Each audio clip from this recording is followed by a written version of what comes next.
Elles sont partout, sur Internet, dans les journaux. Pas une semaine ne passe sans que les lunettes du géant américain ne fassent parler d'elles. Annoncées pour le début d'année prochaine, elles font rêver tout un secteur en devenir. Okay, Glass, take a picture. Les industriels étant rivés aux travaux des chercheurs. Alors ça, c'est une paire de lunettes à réalité augmentée qui a deux composants principaux. L'un est un film holographique qui est placé sur la lunette et l'autre un projecteur qui est là.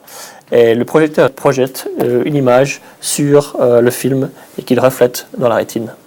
Ce que je vois, finalement, c'est le champ de vue réel. Et puis je vois Olive qui se bat contre le capitaine. À Écu Blanc, comme dans d'autres laboratoires, la réalité augmentée est aujourd'hui une technologie bien maîtrisée. Les chercheurs s'attellent principalement à miniaturiser encore plus les composants et surtout à augmenter le champ de vision.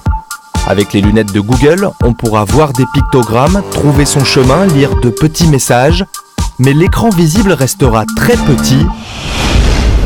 Tout le contraire de ce casque d'hélicoptère qui lui existe déjà bel et bien.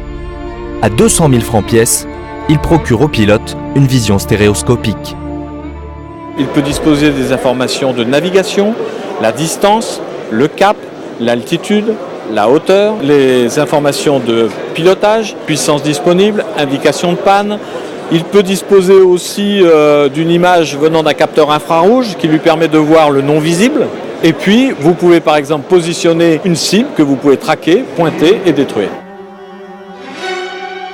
Cet outil redoutable est utilisé notamment par l'armée française, Mali, Afghanistan, deux terrains d'opération où ce militaire était présent. C'est très fiable et on va dire nécessaire en cas de combat rapproché. Par exemple, un ennemi qu'on n'a pas vu venir, voilà, on a les idées ailleurs, on regarde à droite, l'ennemi est là, on n'a pas le temps de se repositionner pour le prendre de face, on engage, on tire et la cible est traitée. Très fiable. Mais revenons aux lunettes de Google ou à celles du chinois Baidu qui devraient être similaires. Si elles sont loin d'être aussi guerrières dans leur conception, ces montures dotées d'une caméra suscitent aujourd'hui de très vives inquiétudes. Serons-nous tous filmés en permanence sans le savoir? Les géants du net pourront-ils nous localiser, puis collecter, partager des informations sur nous? Ces questions mobilisent l'opinion. Ça va être des images qui vont être stockées sur des serveurs aux États-Unis, gérées par une société privée qui prend pratiquement possession de ces images-là. Ces images vont être mélangées avec d'autres données et elles risquent d'être utilisées pour de la surveillance. Il faut qu'on ait la garantie que les données qui sont stockées ne soient utilisées que pour l'individu et pas pour essayer de lui vendre quelque chose.